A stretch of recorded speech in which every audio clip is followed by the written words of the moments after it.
All right, guys, we're going to start the show shortly. Lot to cover today. That little cottage on East Market Street had a $20,000 price cut today. And get this, since we talked about that house, I'm tracking the views and saves on Zillow and on Realtor.com and on the various real estate websites. Since we started talking about that house's visibility has 3x'd in 24 hours. 3x'd in 24 hours.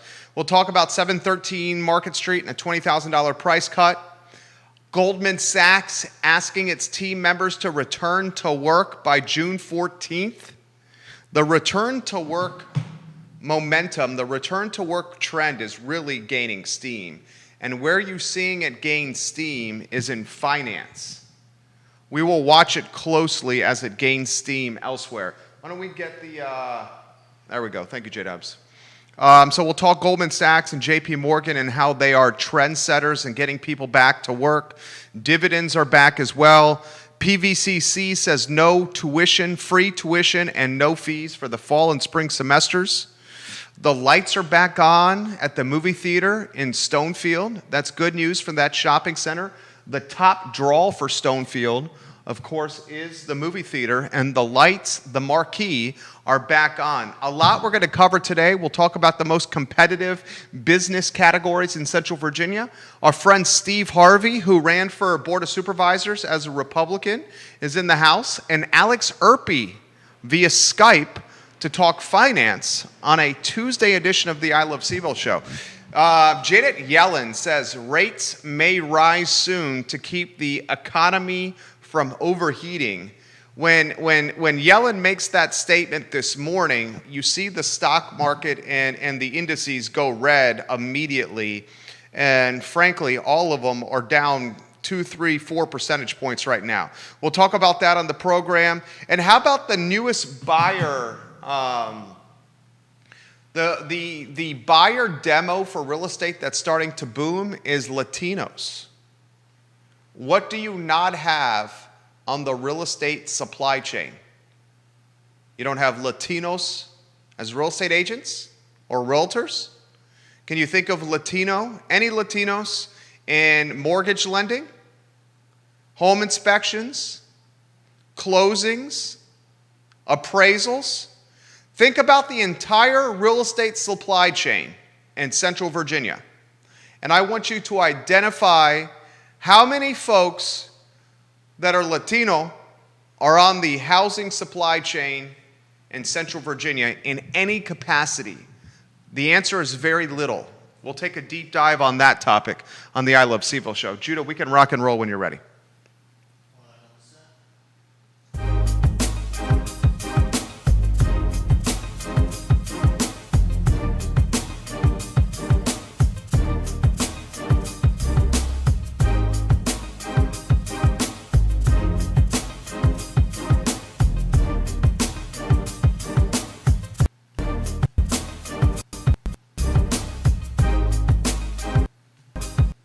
Guys, welcome to the I Love CVille show. My name is Jerry Miller. It's good to be with you on a Tuesday afternoon. Thank you kindly for joining us. We're live in Charlottesville, across Albemarle County, Central Virginia, the Commonwealth, the country, and the world on the I Love CVille network. Good news on a Tuesday afternoon. Dr. Denise Bonds, the director of the Blue Ridge Health District, let us know that Albemarle County leads the Commonwealth of Virginia and the percentage of the population with at least one COVID-19 vaccination. You heard me correctly. Residents of Albemarle County, number one in all of Virginia with at least one COVID-19 vaccination. Charlottesville is number 5. The city of Charlottesville, number 5 in the Commonwealth. Folks, Albemarle, number 1, 58% of Albemarle County residents, 58% of Albemarle County residents have at least one shot of COVID-19 vaccination. 54% of people vaccinated in the city of Charlottesville. Again, Charlottesville's 5th. Thank you for joining us on a beautiful day, a Tuesday across Charlottesville and Central Virginia. We'll be joined by Steve Harvey, a good man, in about 8 minutes here on the show. A couple of items we'll get out of the notebook first before we get to the newly minted realtor, Steve Harvey. of the Denise Ramey team. Let's talk Goldman Sachs. Goldman Sachs today tells its team members expect to return to work on June 14th, a Monday. JP Morgan Chase, the largest bank in America, last week, its CEO, Jamie Dimon, said expect to return to work at JP Morgan Chase in July. So the biggest bank in America last week says, my staff, its CEO says, my staff is getting back to work in July. Today, Goldman Sachs doesn't keep it up with the Joneses, and today Goldman Sachs says our staff's going to return back to work by June 14th. The trend is starting, and the trend will gain momentum. Mark it down.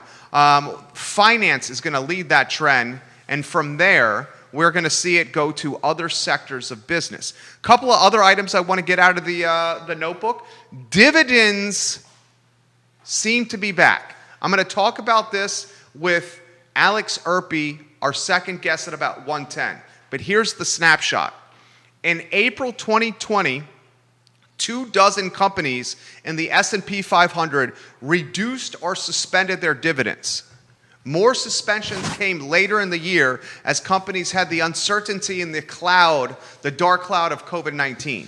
1 year later, which is today, the opposite has happened.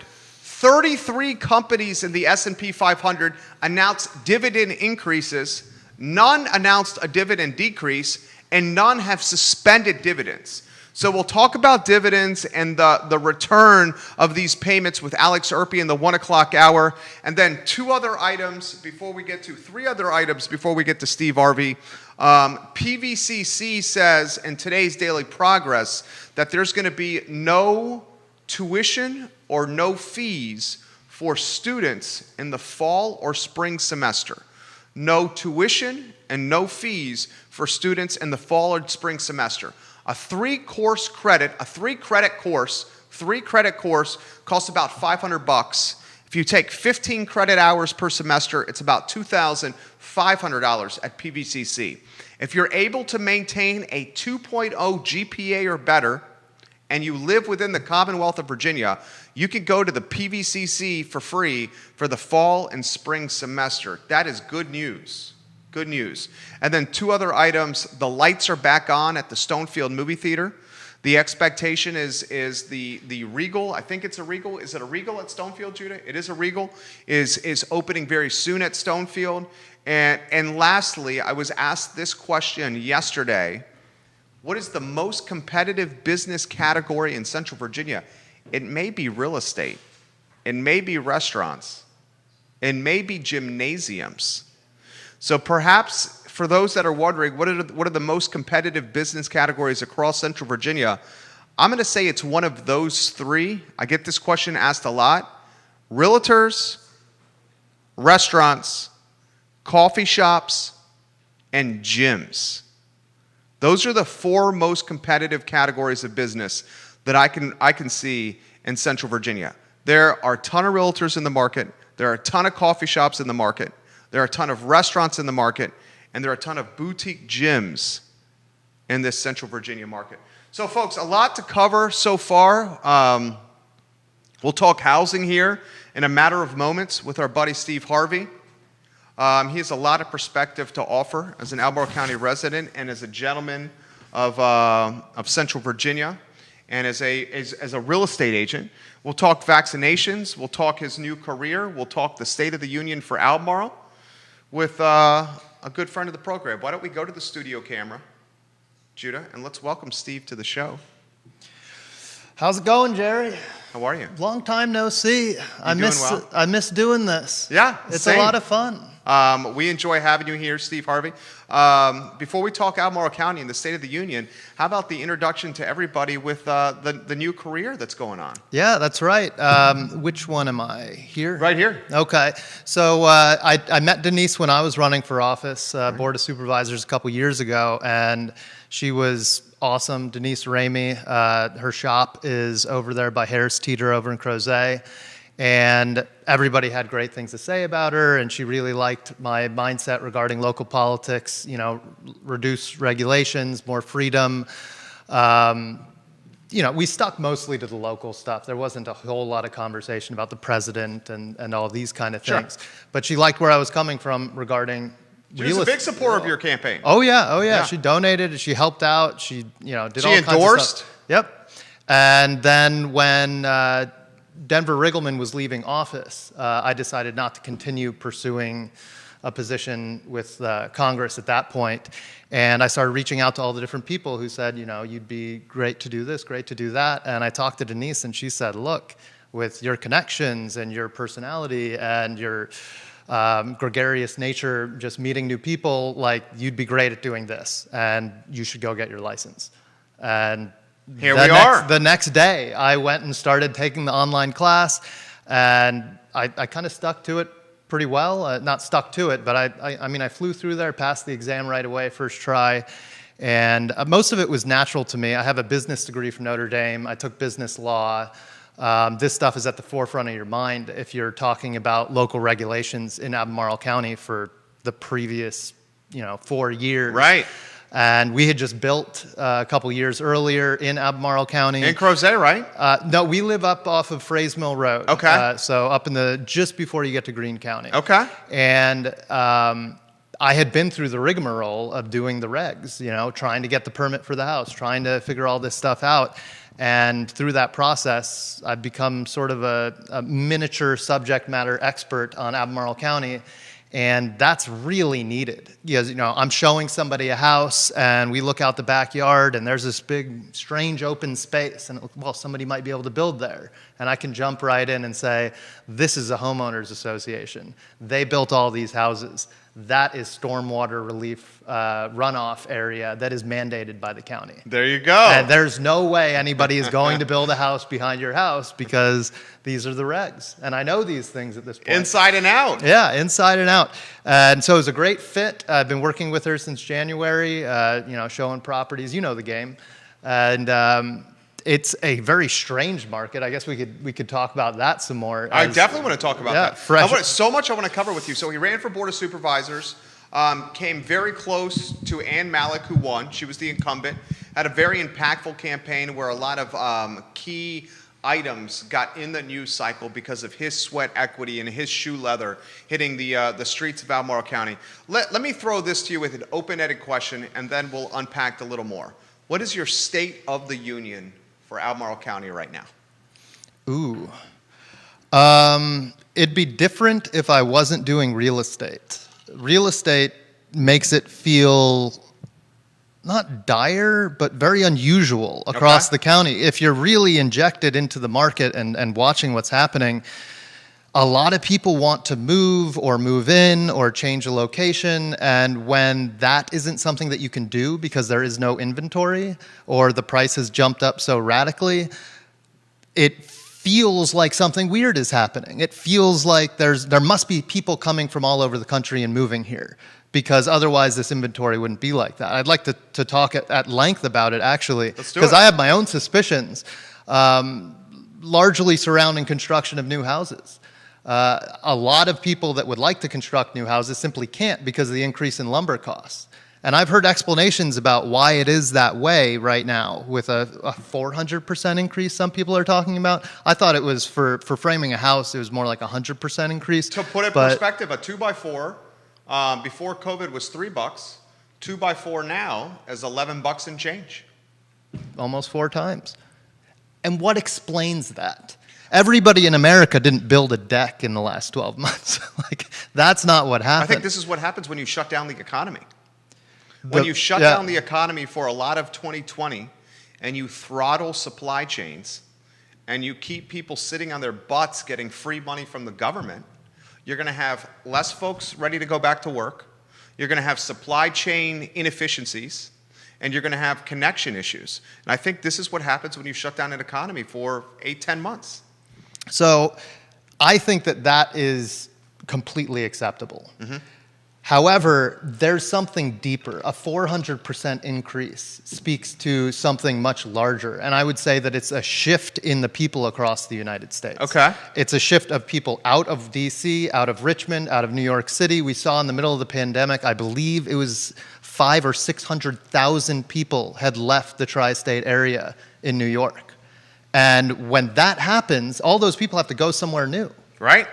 The supply chain for lumber. I've met with people that harvest lumber. I spent 4 years doing the 5th District, and we've got a lot of tree farms. If you go down into Buckingham, Campbell, the further south you go, the more tree farms there are. And I've talked to these farmers. They plant these trees planning on harvesting them in 15 to 20 years. If all of the sudden 600,000 people get added, just looking at New York, not even counting Detroit, LA, all across the country, all the major cities that had heavy lockdowns, people left because you simply couldn't live there. Right. Depending on what you needed, your individual needs, a lot of people simply couldn't. A lot of people were just uncomfortable with it. So they all leave. They have to live somewhere new.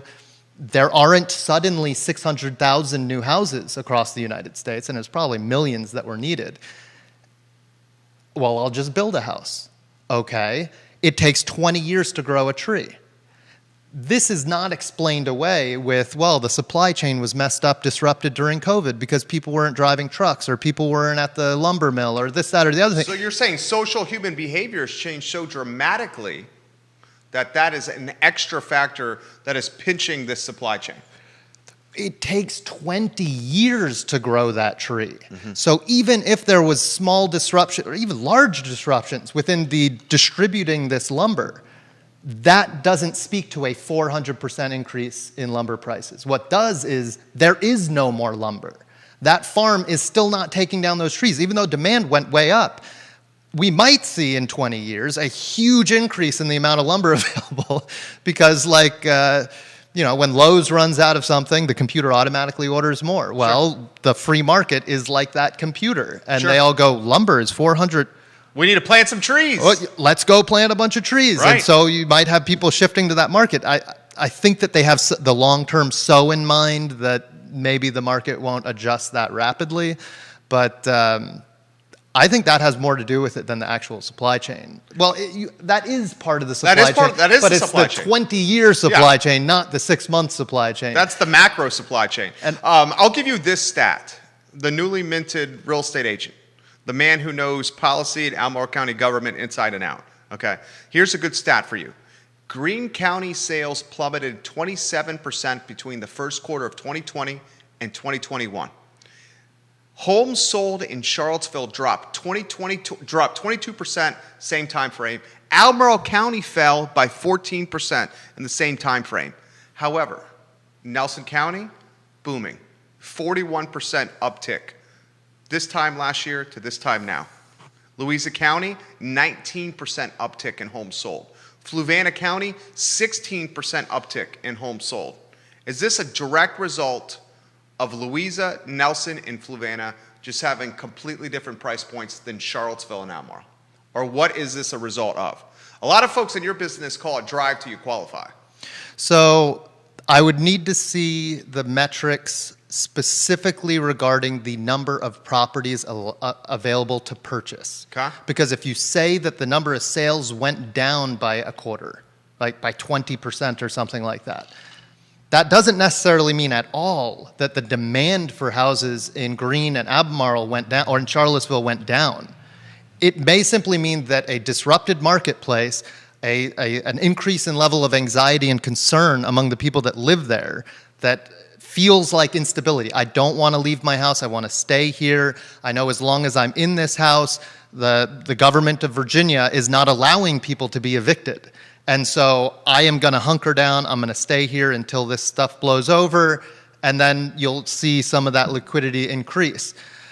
Or that they're all watching as the price is radically increasing across the county, city, and state, and they're like, well, sell now, or do I wait another 6 months and I'm getting an extra $20,000?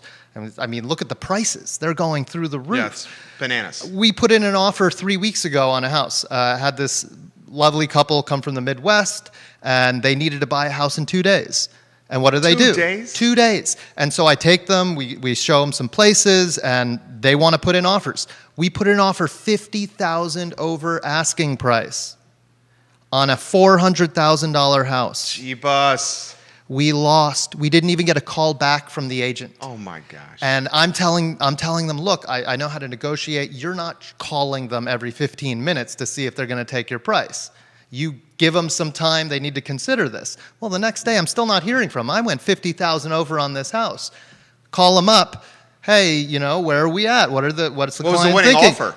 $100,000 over asking price. Stop it. And they bought it without even seeing the house. No. They bought it with cash. In Albemarle County? In Albemarle County, without even visiting. They looked at the virtual tour. They bought it sight unseen for cash. We couldn't possibly compete. When I talked to the clients, they're like, well, you told us. I would never recommend you buy that house for $100,000 over With because sight unseen.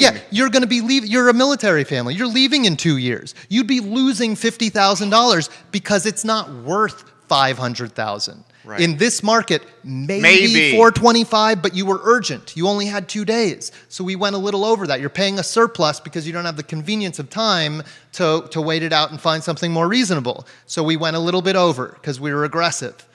But they needed a place to live. Going 25% over on asking price, sight unseen, no inspection. No inspection. Stop it. That really happened? You can't compete with that. No. A normal buyer, I wouldn't suggest you compete with it. Like, that's insanity. Now, I saw the house. It was a nice house. It's not good. They're going to find some things in an inspection. And in this market, these people were going to just say, whatever, we'll take care of it. But still, I never would allow somebody to take a house sight unseen and no inspection. Crazy, but that's the market we have right now. So you see that, you said 20% reduction in sales. That's a sellers not putting things on the market issue more than buyers wanting it and can't get it issue. Well said. That was a very good description. In that example that you gave, the winning buyer was out of market and your clients were out of market. How many of the folks entering this Central Virginia market are not from Central Virginia? I would love to know that because that is a Do you think fascinating it's half, 50%? Well, that's going to be the big question in 2 years for you and me. Yeah. I mean, if I decide to run again. Are you going to run again? I was going to ask you that. We're seriously considering it. Okay. I've been quietly reaching out to people and seeing, like, are you going to try it this time? Do you want to try it this time? Because it's expensive. It's time consuming. I've got twins. Like, there's a lot of reasons that I'd rather not. But there's a dearth of people coming forward to do it. And so we have Jerry Miller going, Scottsville I'm going to District. stick to it. And I'm going to put in an extra 2 years of Yeah, campaigning, right? which is Early. awesome. I love it. I think it's going to be the norm. I was going to put you to the question, though. Have you decided what party you're coming from? I'm going to run as an independent. Independent I'm going to party. run as an independent. I think an independent could gain some market share in Albemarle County. As you know, in the Scottsville, there's 3 voter areas in the Scottsville district.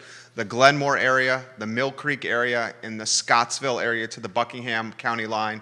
I think an independent would appeal to those 3 voting blocks. I've got to think, and I'm going to throw it back to you. If it's, say, conservative estimate, let's say a third of the buyers coming into Central Virginia and buying some of these homes, because we're now a Zoom town.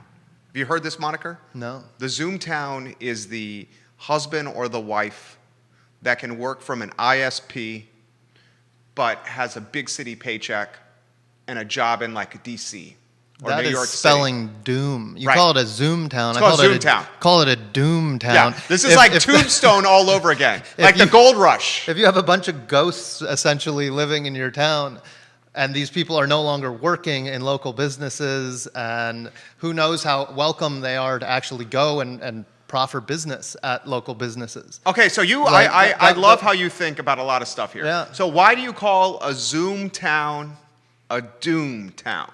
Because that's what it feels like to the people that have lived here for the last 30 years. I'm sure. They look at their neighbor's farm. They see that this one broke my heart. I know a farmer who had been renting or had a deal with a landowner that had a farm, and he had been putting his cattle out there for like 15 years. This is in Albemarle. This is in Albemarle County. Okay.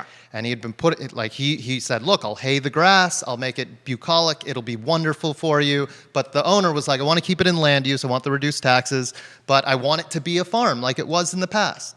Well, a family comes in, I believe they were from Long Island, and they say, look, we're buying this house. And he goes, well, I had this deal with the previous. And they go, we're not interested. We want it to go back to nature. Back to nature. Now, as a guy that spent the last 2 years turning 15 acres of what was previously, woods. It was woods that woods. they had been harvesting these trees You're every talking your 20 land. years. My land, 15 acres. Yeah. I've spent the last 2 years trying to turn it into arable farmland.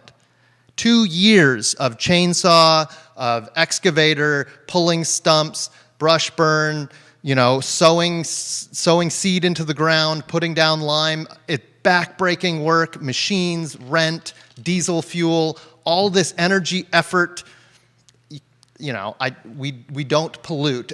We pollute as little as possible, but there's pollution involved when you got diesel machines running to pull a stump out of the ground, and you have this beautiful farm that somebody literally broke their back making 150 years ago with a horse and a plow to pull all the stones out of the ground.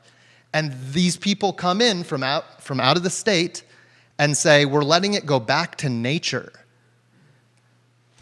What do you even say to that? What do you like? I mean, they bought the land. It's their land. They can do what we want. And I'm fighting for them to be able to do what they want. But when you hear that, it speaks to when you say Zoomtown or Boomtown, these people probably still have jobs because they were only 50 in their mid-50s. Yeah. We're getting it. They probably sold their Long Island whatever, much smaller place on a smaller land, and got the big bag of money and came here. Or even scarier, they kept it. And which exacerbates the housing problem all the way across the board. Even scarier. So you say Zoomtown, and I say, well, for my constituents out in Whitehall, that feels like Doomtown because all their neighbors are leaving, the people they've known their whole life. Somebody comes in from out of state and turns what was a farm for the last 150 years into nature, which means brambly weeds and rickety little trees that may or may not make it. But I know one thing, those cows are living somewhere else now. Devil's advocate for the sake of a talk show. All right, I'm playing devil's advocate with you for the sake of a talk show. This is strictly for the sake of a talk show. A Zoomtown, take in Central Virginia, let's just say the Albemarle County municipality. If you have a husband and wife working for, say, Deloitte in D.C. in a law firm in D.C., and they're able to work from their computers and Zoom at home in Albemarle, they buy a house for an obscene amount of money. We see it happening. Buying these homes and driving up the values is good for the municipality from an assessment standpoint, from a tax revenue standpoint. Okay. Second item, for the sake of a conversation, I know you're going to disagree with this. I'm keeping it inside. The second one I'll throw to you is if you're able to work remotely from an ISP in your computer for a DC law firm, for a consulting firm, for Deloitte, whatever the hell it is, you're then not getting in your car, driving on Albemarle County roads, polluting Albemarle County from your car, causing congestion in your car, potentially accidents on the roads, right? Wearing down the roads, wearing down the infrastructure, and then driving home. So in some ways, a Zoomtown and the workers that make up a Zoomtown cause less wear and tear on the municipality, and in some ways drive more tax revenue for the municipality. Okay. I would say just right out the gate that when I was running for office, I was running against the first concept you brought up was a primary driving force for my bid for candidacy. Okay. Unpack that for me. Driving up assessments is not even close to one of my interests when I was trying to represent these people, because we have 6 people on the board that it appears that is their primary concern. Because by limiting the inventory or limiting the developable area, you're saying that appears to be their focus. No, based on all of their actions. There are always new programs, there are always increased tax assessments, and there have been tax percentage increases consistently, despite us having more revenue than the county demanded. And yet, there's always a new increased tax assessment. There's always increased taxes. There's never any pulling back. It seems like running this county like a business, like it's supposed to be a growing business, rather than an agency to keep people safe and an agency that's supposed to keep the roads, serviceable, and the few minor things that the few critical but small things that the county should be doing. And they have expanded it to we do everything. We handle everything. Everything we can do, we get our hands on. And driving up those assessments, increasing the amount of tax base, increasing this kind of element of our society, our government, the place we live, is not what all the people were calling me to run for. It was the personal freedom element. It was the, I want representation that knows who I am, that understands where I'm coming from, when we have 0 out of 6 that currently do. Because they're coming from a larger government perspective. My opponent last time, she spent time in Boston. Ann Malik. And Ann Malik said, I saw what they do in New England, and I wanted to bring that government here because I thought they did a great job. Now, I think she was talking about a specific element of it. Maybe it was the people coming to the town hall. But I thought it painted a much better picture. Just to take her at her word. You saw how it runs in New England, and you wanted to bring it here. And the people here, the ones that were talking to me, said, no, that is not what we wanted. We wanted to keep it small. We're not interested in you running on, I can get us more tax money to give you things. It was, no, we have enough things. We're not using all the things that you're already trying to give us. But if we don't find new tax sources, real estate will always be the primary way or the top way we pay for the municipality. Just stop making new programs. Like I've said, we're running a surplus on revenue in this county. We have been for a decade. And yet there's more programs every year. Give us an example. Example of more programs? Yeah. Go to the Board of Supervisors. Go to the Board of Supervisor meeting at the end of the year, and they'll have their wish list. I don't have it in front of me. I'm not prepared for political speech. Sure. But when I was running, I had the whole wish list. It was about 15 items long. It gets longer every year. And at the end of the year, when they look at the revenue, they take a look at how much money they have left over after they paid for all the things the county actually needed. And then when they see that they're $2 million, $5 million, $7 million over the required amount, they fund their wish lists of projects. And it's not stuff that you would normally think about. It's parks that nobody uses. I don't have the list in front of me, unfortunately. But when we start actually having this conversation in earnest, we'll have the list and we can go through it. Because it's not things that my voters were interested in. It's not things that most voters even know about. Nobody goes to these supervisors, especially now, not especially now. Actually, this is one thing I'll give you about the Zoomtown thing. The increase in engagement in political and government-related things because of Zoom is through the roof. Yeah. And it's fantastic. That's a positive. I was the GOP chairman for Charlottesville years ago. We would hold meetings and 6 people would come. Literally 6 people would come for a town that had 40,000 people. And that vote, 10,000 people would vote Republican, and there would be 6 people at the meeting. And there was no engagement whatsoever. So under Dan Moy's leadership, Dan Moy is doing an excellent job as GOP chair in Charlottesville. Professional, handling things, on the ball, doing great, connecting with the youth over at UVA, the Young Americans for Freedom, or YAF. Yeah. He's doing a wonderful job. And when you log on to one of his Zoom meetings, he does it every month, almost every month, it's full. There's like 30 people in there. He's got 6 times the 600% increase in engagement just in a GOP meeting where they're not deciding really anything. Should we give $500 to this? Should Sure. we do that? And it was very small before. It's still small now, but it's 6 times bigger than it used to be. And the same with I've been talking to Neil Williamson every once in a while. Yeah, I think Neil might be watching. Yeah. Hey, Neil. Neil You're Williamson, awesome. Free Enterprise Forum. Neil Williamson is one of my favorite people on the internet because I don't have time now. I've got 3 kids. I've got a farm I'm trying to build. He gets you the news organized. I get an email from him, and it tells me all the sneaky little things going on at the county that you never come across unless you actually go to the Board of Supervisor meeting. But I was talking to him about it, and he's saying those Zoom calls are jammed. It's full of people. They're all engaged. They're interested. There's questions in the chat. Is there chat?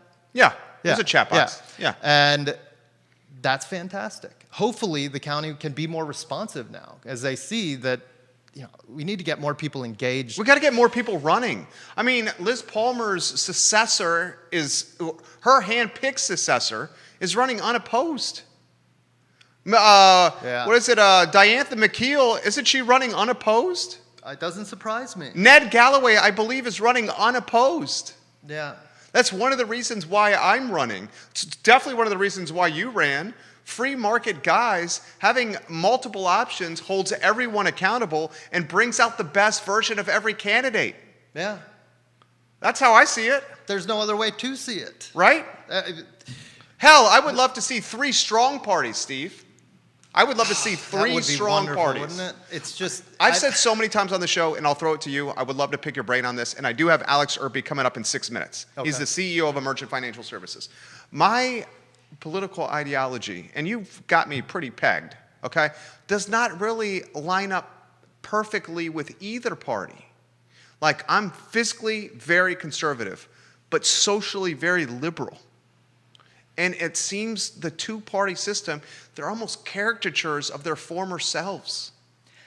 That's something that I've been struggling with. And I would recommend anybody who feels that way, including you, go read Democracy in America. Okay. From cover to cover. Okay. There's some stuff in there that, I will not endorse. He had some very interesting views about Native Americans and some other stuff. However, it was content that was pure. He was just saying what was on his mind, what people of the day thought. And one of the big eye-opening things was him talking about the political process in America as being the strangest. He came from France, and he was, it's Tocqueville. And so he's looking around at America, and he goes, "It's insane. It's almost as if there's a civil war about to start every November, and then by December, the war is over and everybody goes back home."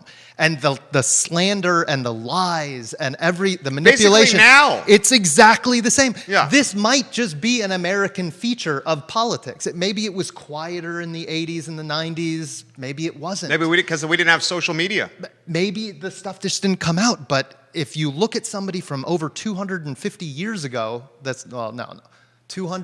almost 200 years ago, actually, right around 200 years ago, came to America, sees stuff, writes it down, and I feel like I'm reading something in the newspaper today about all the lies and slander and the horrible thing, somebody calling somebody else a hermaphrodite, like just across the board, just the slurs going everywhere. Some stuff with Jefferson, too. I don't remember the details, but it was Jefferson and Madison, one of the two of them.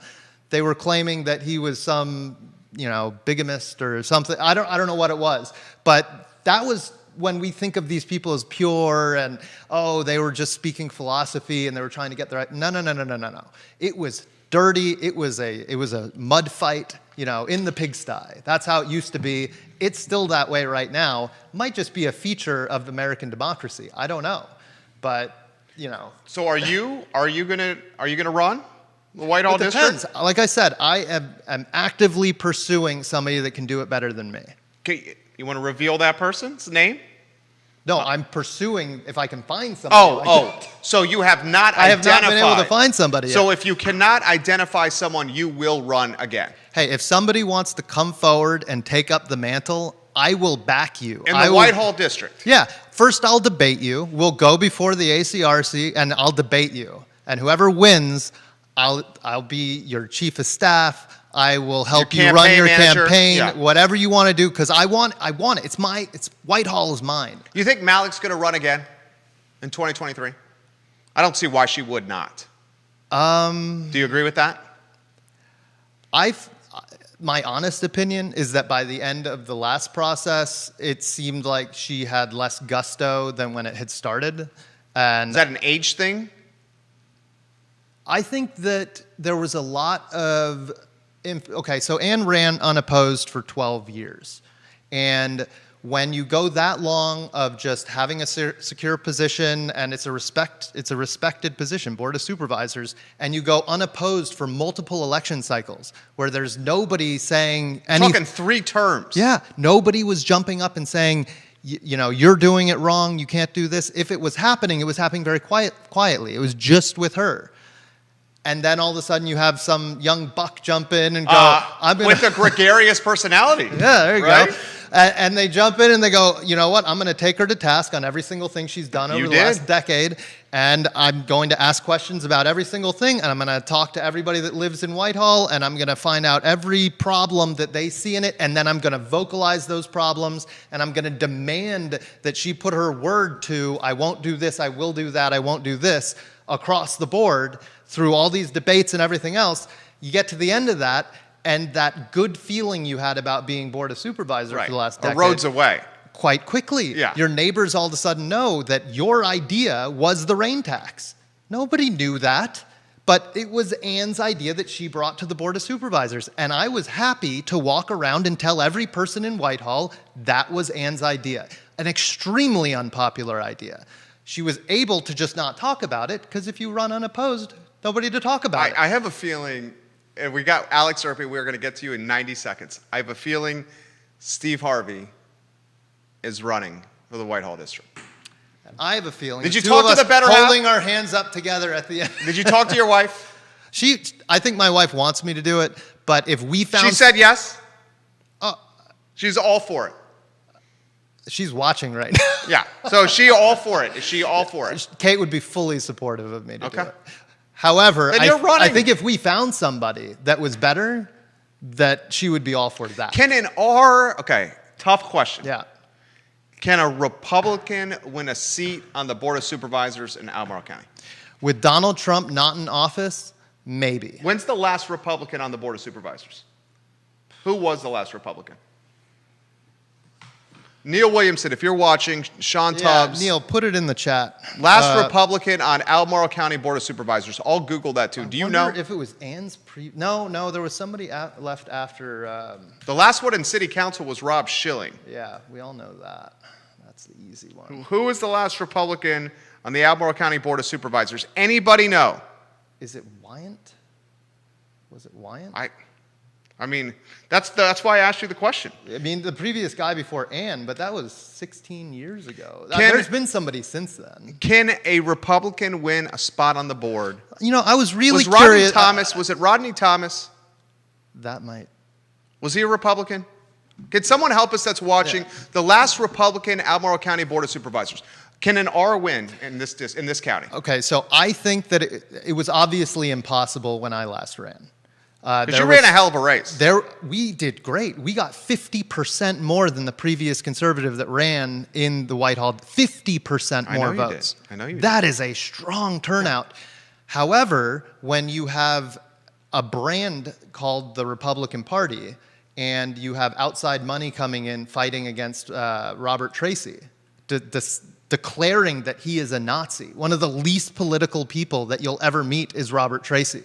Doing the good Lord's work as a Commonwealth's attorney in Albemarle County. No, there was almost, was there a single scandal in the 4 years that he would?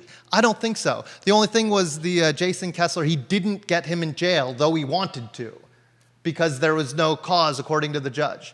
So they brand him as a Nazi. They spend an enormous amount of money, hundreds of thousands of dollars, putting that brand out about Republicans in Albemarle County. And then every Republican in the county loses, that's not massively surprising. Trump's in office, it was divisive. On top of that, enormous amount of money comes in the other side. That's why I was asking if maybe you were going to run Libertarian. Well, I think I would have better. I mean, I want to run to have an impact, but any candidate who says they're not running to win is lying. Yeah. Right? If you're running for office, especially at the local level where it's literally not about money. You're busting your ass, you're getting paid nothing, and you're doing it for 4 freaking years, and you're away from your family. Okay, so any candidate that's doing this at the local level, you want to make an impact, but you also want to win. I think with that out there, running as an independent, I mean, what's the Libertarian Party doing in this area? Barbara Lundgren's watching. She says Rodney Thomas was a Republican. Alex Erpy, who's our guest coming up here, we're going to get to you, Alex, says Thomas Jefferson, as Secretary of State, was using government funds to pay a newspaper man to attack his own boss, George Washington's administration. There is nothing new under the sun today. That's what I was saying. That is exactly what I was saying. So don't get downhearted. Everybody, do not be like America is coming to an end. We might just be doing this 50-year loop where things get super intense. And then they start to calm down when everybody realizes, oh, wait, there's a bunch of grifters out there saying the world's coming to an end. I think Vanessa Parkhill just identified the last Republican on the Board of Supervisors. I think it was Ken Boyd. Ken Boyd in the Rio District. The Rio District. He was a Republican. Yep.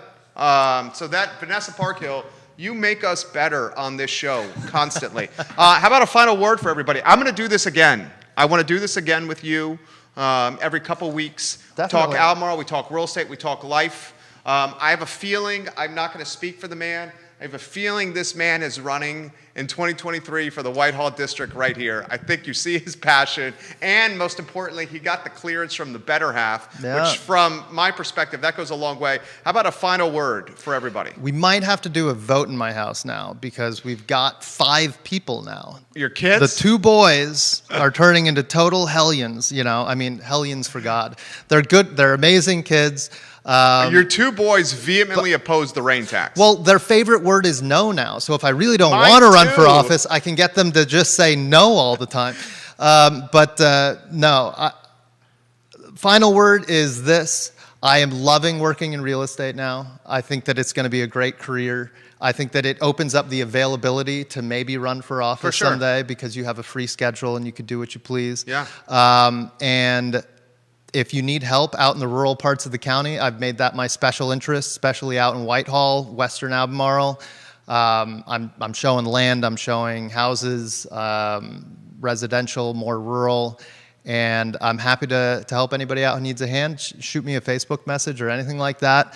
Stay tuned. Jerry's awesome, and I'm going to be back on here, and we're just going to keep on talking. I'm going to text you. You did a great job today. Hey, Jerry just texted me like at first thing in the morning, hey, come on the show.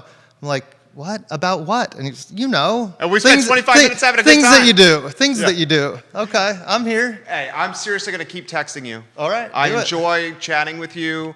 I like your energy. I like your commitment to Albemarle. I like this career you're starting. I think you're going to be successful in anything and everything you do. Thank you for joining us today. Sincerely mean that, Steve. Yeah, here we go. There we go. And we'll hug it out. There we go. We're hugging it out. You, Jerry. I like it, Steve Harvey. You have a good one, dude. Steve Harvey, boys and girls. There we go. There we go. Love. That's right, Steve Harvey. Thank you for joining us, my friend. We'll get to Alex Erpy here in a matter of moments on the show. That was Steve Harvey, guys, of Denise Ramey Real Estate Team. And now we have Alex Erpy on the line, Judah Wickower. Alex, that was a lively interview with our friend Steve Harvey right there. It was indeed. I just wrote in there. Very fun conversation and informative, too, I think. What stood out from you, before we talk some finance, what stood out from you with the interview with Steve Harvey? Very interesting. So I don't think I caught the whole interview, but I caught the part. I came in when you both were discussing the Zoomtown versus Boomtown. Just very interesting to me because I think sometimes we do get a little lost in that we all value economic growth. But I think sometimes we can be tempted to forget that there are costs to that. In other words, the changing nature of how you get that growth. Do you get the growth by, what I would call like the merger and acquisition route of, well, just bring in a bunch of very large companies who will bring in people from outside Charlottesville. They will spend money and you grow that way, but that changes the nature of where you live, as opposed to maybe a different path of growth saying, well, what can we do to make people who live in Charlottesville already be more successful and start businesses? So I think just two very different paths, and sometimes I think it's easy to conflate them and just think, well, growth is growth. Well, because you're saying if it's the growth that's tied with major employers coming to the area and then bringing employees from outside the area to move to this area, then those outside employees start buying up the housing, start making the community more wealthy, more homogenous, and start taking away the diversity from the community we're talking about. Is that what you're saying?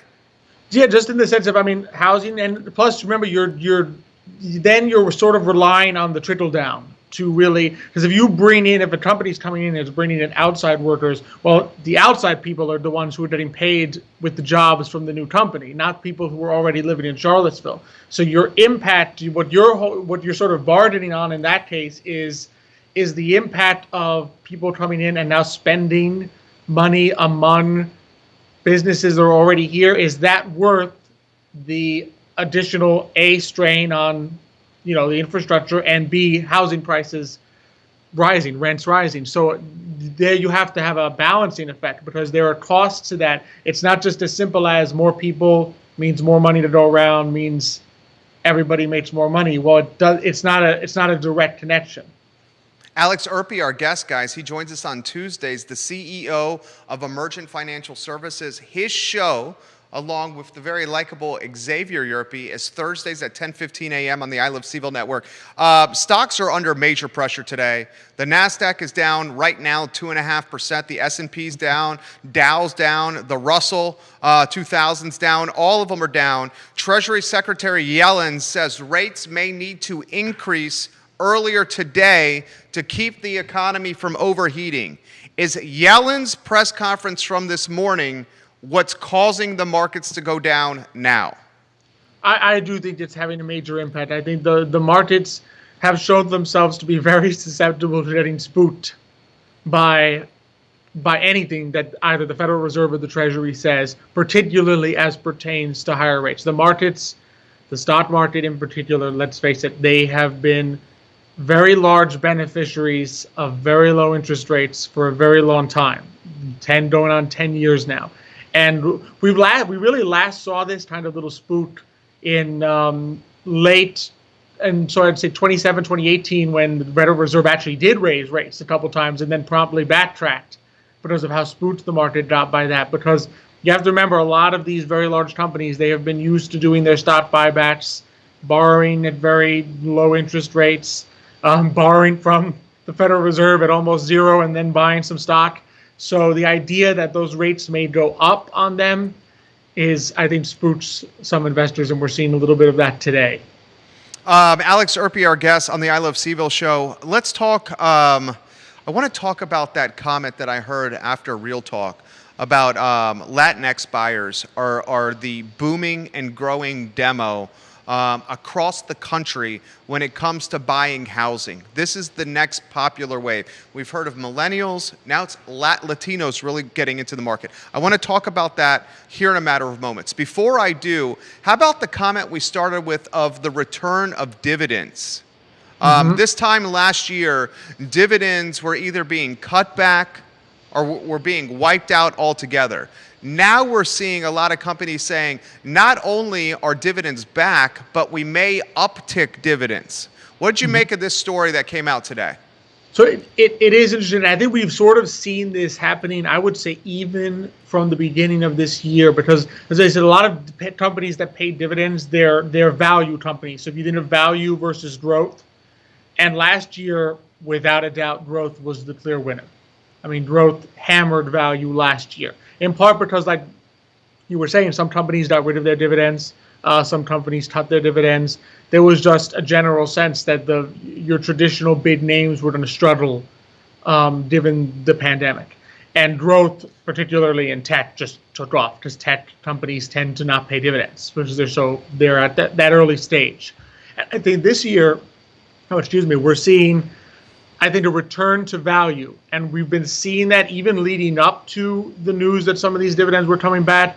Even starting January, February, March, we were seeing sort of that inflow. I mean, you and I have been talking about a little bit that flow out of tech / growth back into value. I think in some ways in anticipation of this, and in some ways just because those value companies were bound to catch up sooner or later. You know, there's always, my dad and I are always talking, Xavier and I, about that there are cyclical swings in sectors just as there are in the economy going up and down.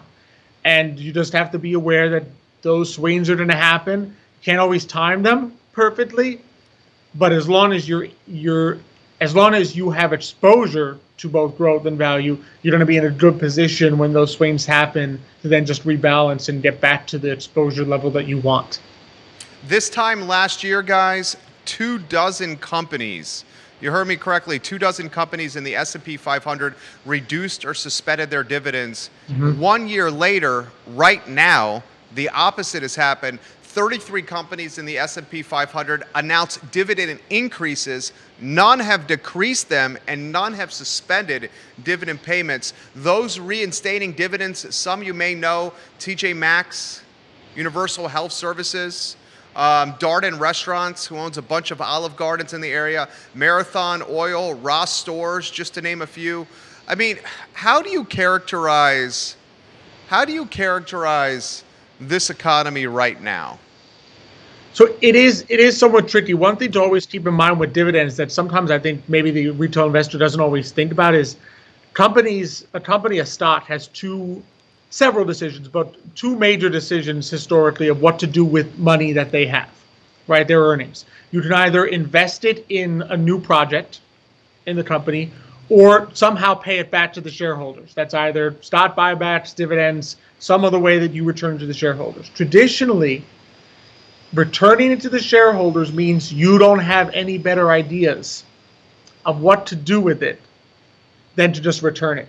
So part of this, I think, is just these companies returning to where they were because investors like dividends. Investors see, well, if you raise your dividend, you must be doing a good job. You must be feeling good as the management of the company. I think the other thing, though, to keep in mind is this may also be a little bit of sign of uncertainty for me, because a company putting money into dividends, returning it straight to their shareholders is also a way of management saying we're not exactly sure that there is a better return project, a better internal return project for us in the future than to return this money to you. It's why, think about it, for a decade, Apple never paid a dividend. Why? Because Apple was churning out all their... They were innovating. They were putting into a new idea. When they had the iPad, they were thinking of the iPhone. So they're doing it that way. At the point at which you're just increasing your dividend, that's also a little bit of uncertainty in the sense of we're not sure what's on the horizon in terms of us as a company, management. So the best thing we can do with our earnings is to return them to shareholders. So it's a plus in that earnings are good enough. They feel confident to do this. They're not cutting their dividends. But it's also something to keep in mind. Do they have a better project, especially if you're an investor looking at, because I know some people do like to do individual companies as opposed to like ETFs and funds. But if you're an investor looking at individual companies, always important to sort of keep in mind and think about, is management telling me with this move that they don't have a better idea than just to return money to the shareholder? The dividends don't appeal to me as much because I'm a younger investor. I mean, I have a lot of runway in front of me before my retirement. But folks that are at retirement age or who have already retired, dividends in a lot of ways is how they pay their bills, and they can Absolutely. they can account for it or budget for it. I almost see it, and I learned from you, so I'm asking you this from a learning standpoint. I almost see that these companies saying, look, our dividends are back. We're not scaling them back. In fact, we're increasing them this year as a way for these brands and companies to create some confidence with their investors and saying, you can keep your money with us. We know you count on this for paying your bills, especially the older investors. Believe in us, have trust in us. Oh, absolutely. Definitely in sentiment of investors, people do tend to look at dividends as when the dividend goes up, company must be doing well. Dividend goes down, company must be doing poorly. And I think you're spot on. When you reach a certain age, when you're beginning to approach, maybe not approach retirement, but it's starting to be 10, 15 years out as opposed to 20, 25, 30 years out, you do want to begin to shift, because especially in the environment where we're in, where bonds are not giving you the interest rate, the yield. No return on bonds. There's no return on bonds. Yeah. So dividends somewhat replace that in the eyes of many models and in the eyes of many investors. It's a good way for people to get that 2 to 3% that you used to be able to get from bonds, but is now much more difficult to get from bonds. And you're still investing in companies that, even though it's a stock that you somewhat trust not to vacillate too much. there's not going to be too much volatility in your dividend aristocrat that's been paying a dividend for 15, 20 years. So, but you're also correct that when you're on the underside, you're looking for I want growth rather than dividend paying. Right, exactly. That's how I go about it. Two more topics I want to throw to you. We talked about this last week, and we both predicted this was going to happen. JP Morgan says 50% of the workforce comes back to the office in July. JP Morgan Chase is the biggest bank in America. Today, Goldman Sachs says everyone's coming back in June. Get ready and get your tails back in the office. So now you got JP Morgan Chase and Goldman Sachs saying get back to in-person. How much more momentum does this create? And the second part of the question is, and by momentum, does it create more of a keeping up with the Joneses effect? Mm-hmm. And does that momentum, here's the second part of the question, is that momentum tied to finance and not other categories of business? Is it restricted to the financials, the financial category of business? Very good question. Very good question. I definitely agree with the first part. Absolutely, yes. I mean, they always say, you know how they always say in the NFL it's a copycat league? I feel the same applies in finance. And I think finance. It's a copycat world. In other words, one person does it, they look like they know what they're doing, I'm going to do the same. I do think we should be hesitant before assuming this goes anywhere other than finance. Okay. Just because I do think, I'm not sure this is a one-size-fits-all. I think there's a lot to be said, and Xavier and I have talked this over, and I told the story last week about when Bear Stearns, trading floor back in the day, went casual Friday and then reversed casual Friday because productivity was down. There's a certain energy to the trading floor. There's a certain collaboration that can happen in finance that my suspicion is JP Morgan and Goldman are seeing it's not there when people are not in person. So we need you to come back in person. Do I know that that's going to necessarily be the case for certain tech companies? Maybe there are some companies in different spheres where in-person collaboration isn't necessary to what they do. Maybe there are certain call centers that say, well, I don't need my customer service. I don't really care where my customer service rep is. They can be out of the house and not come back anymore. So I think it'll depend on the industry. What I do think is that the talk of commercial real estate being dead was somewhat premature. I think there is still going to be a place in certain industries, in certain sectors, for people to come together in an office and be able to talk things over. Jamie Dimon, CEO of JP Morgan Chase, says today to the Wall Street Journal, and I'm quoting him verbatim, quote, "I'm about to cancel all my Zoom meetings. I'm done with it," end quote. He also says this, Jamie Dimon, that clients told him that in the cases where JP Morgan Chase lost business to its rivals, it's because its rivals came and visited it in person while JP Morgan Chase bankers tried to do it via Zoom. And then JP Morgan said, that's a lesson learned for our firm. The last topic for today with the very large... Can I jump in sure, on that? Please. I think it goes to show you also, financial services, we think of it as numbers, and it is trust. It's relationships. And it's relationships and Yeah. trust. And to the extent that you cannot replicate a relationship on Zoom, you cannot replicate the level of trust on Zoom. So being, as someone in financial services, being able to meet your client in the way they want to meet is so important, because that's how you build the trust. Being, well, you're going to just interact with me the way I say it, doesn't cut it, because you're trying to build a relationship, not just selling them numbers. Well said. And you know what? I think that's not just finance. It's advertising. It's getting people to vote for you at the voter booth. Like the gift that you have, the gift that we both have, is we have the gift of human connection. We can find people, I'll cut to the chase. All right. People generally like us. We can talk about a lot of things. We make folks feel very comfortable in our presence. And we can figure out what makes people tick very quickly in the conversation or the human connection that's happening. And from my standpoint of being in business for 13 years, I'm not, selling advertising strategies. I'm showing my clients why me personally, the owner of this business, is going to help them in any aspect of their life. That's what it comes down to. 100%. That's exactly what it is. It's saying you're not selling performance. You are selling, I can help you. And here's how. Exactly. And here's how. And not just in what you might think I do. In other words, me helping you in your finances, me helping with financial plans, investments, helps you go out and enjoy your life. Exactly. In other areas. Because you're not worrying about your finances and your portfolio. We provide the same service for our clients. You just do it in finance, and I do it in branding and advertising. It's exactly what he just said. Now the last topic I want to throw to you is I heard this in passing after the first show today, the real estate show we do with our buddy Keith Smith.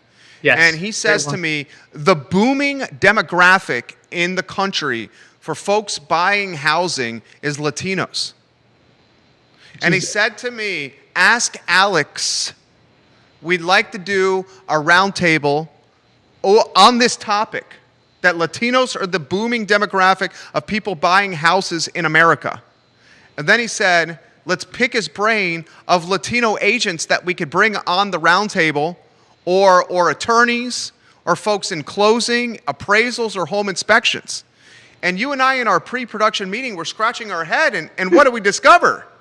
I think I know one Latino real estate agent, and he's been on our show, Johan Torres. We had him on today, mañana, towards the beginning. That he works in that field. There's just not.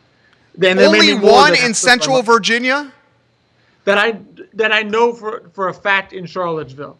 I'm not 100. I mean, there may be others that haven't met yet. I'm gonna actually put the call out on that maybe on today, mañana. Be like, if you are a Latino real estate agent and we don't know you yet, reach out to us if you're in this field, because we want to get to know you and go who's out there. It's not surprising because, I think at this point, more than half of all population growth in the U.S. is from Latinos. And so, when you're a young growing population, first thing you do is you're going to buy homes. You buy homes. Yeah, you need a place to live. Yeah. Exactly. And just, more people in that field would be fantastic, because that's another, talk about a trust industry. Someone who's helping you find the place where your children will live and grow up. You really want to have a good connection with them. So let's just highlight what we're talking about here. Central Virginia is roughly 300,000 people. Central Virginia. And arguably one of the most connected men in Central Virginia, the entire population, Alex Erpy, and definitely one of the most connected men in Central Virginia with the Latino community, Alex Erpy, can think of one agent that's Latino in Central Virginia. That's startling. Right? It is surprising. There were two, but I know one left. Yeah, Olga Morris moved to Puerto Rico. She was like the mastermind of... And you said she got all the business, right? I can't tell you how many times when Olga and I would go visit people for Forward Adelante, the magazine, the networking group, that we would be just walking around talking to people, and out of the blue, someone would be like, Olga, ¿cómo está? And they just start talking, and I'd be like, Olga, who was it? I sold him his house. And I'm like, well, there you go. Everybody seems to know you from having sold them their homes. So there's just a good connection when, and it's not even a matter of, a lot of times I think people mistakenly assume it's a language thing. And I'm like, it's not a language thing. Latinos can speak English. It's a cultural thing. It's a connection thing that really makes that work. So, okay, second to last question, and then I want to ask you about today y mañana. Second to last question here. Sure. Why do we think there's one that we can think of, Latino, that's a realtor in a 300,000 person community? I cannot think of any Latinos that are appraisers, home inspectors, closing attorneys, in the title business. Why do we think that is?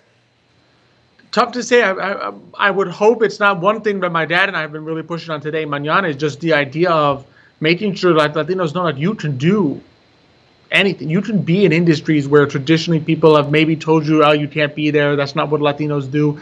We've had a number of Latinos on, even in finance and insurance and other things, where people may have traditionally said, oh, that's not for Latinos. That's not what you do, right? And just to push that and say, hey, no, if you want to go out and be a real estate agent, go for it. And maybe we're finally getting to that next phase where we're transitioning even from like the Latino small business in, your tienda, your mercado, your that kind of thing, into more white collar. The next generation, I'm hoping, of Latinos will now say, okay, my dad started a great business. I have this connection with entrepreneurship. Maybe I want to do it in law, in appraisal, in home inspection. You and your brothers. Exactly. Just my dad sort of laid the groundwork there, and then we said, all right, there was no one there to tell us you don't do this as Cubans. It was rather the opposite. It was people supporting us saying, no, you can do this. And not only that, but it's great. I mean, I can't tell you in Charlottesville how many people, when we first moved here maybe 10, 12 years ago, were just, when we would tell them right out of college, oh, I'm Cuban, I'm in this small business thing, the thrill when they found out we were like Latinos, like, oh, isn't that exciting? I've been looking for someone to do this with. So I think we're definitely reaching, I think, a great point where there's a lot of excitement to see Latinos doing things that maybe we weren't doing 10, 20 years ago.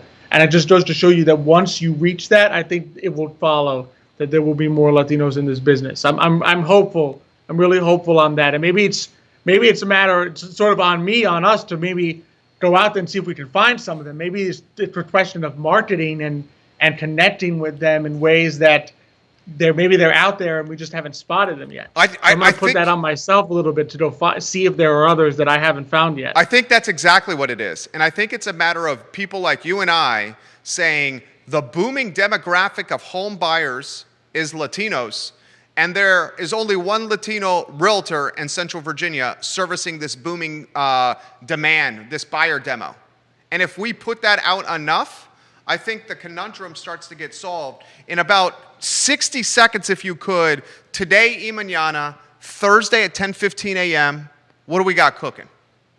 So we got a really exciting one. We have 4 guests, so it's going to be all about Latinos getting involved. Okay. So we've got Christine Nardi and Raquel Suarez from Center for Nonprofit Excellence. They're going to come talk to us a little bit about ways. There's a great new tool for Latinos really to get involved in a lot of different areas of the community, volunteering, nonprofit orgs, be on boards, that kind of sense. And then we're going to have afterwards Ravi Respeto from United Way, just what they're doing in the Latino community and ways for Latinos to get involved there. Just really, I want to make Thursday's going to be, I think, a big push from Xavier and I, just showing our audience, and especially the Latino audience, all the ways to get connected and all the exciting things happening with Latino initiatives here in Charlottesville and Albemarle. Amazing. Amazing. Thursday, 10:15 a.m., Thursday, 10:15 a.m., Today y Mañana with Alex and Xavier. It's a phenomenal show. I may connect you with Keith.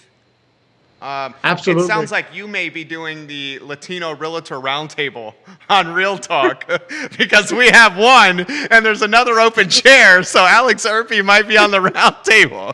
I'm happy to I'll come on and I'll chat with you guys. I can't imagine anything more fun than you would be so good at it. Keith You're so good at it. I may be woefully inadequate on my real estate knowledge, but I know how to chat it up. So the man can talk. He knows how to talk. You are good people. I will see you Thursday morning, my friend. Same here. We feel the same way. Take care. Take care, Alex. Good guy right there. Please spread the word about that. Central Virginia, and I'm going to close with this. I will close with this message. The booming demographic in America is Latinos. The booming buyer demographic of housing is Latinos. In the Central Virginia community, there is roughly 300,000 people. One of the most competitive categories of business in Central Virginia is real estate. Explain to me why there is only one that we can think of Latino realtor in Central Virginia when the booming buyer demo is Latinos. That is an emerging sector of business for someone who wants to get into a new profession, especially someone that is Latino and can speak Spanish and is bilingual and can make a complicated, stressful process of home buying much more approachable and easier to understand. This is a career path waiting for someone to grab and to become the next Olga Morris in Central Virginia. Okay? I'm telling you right now.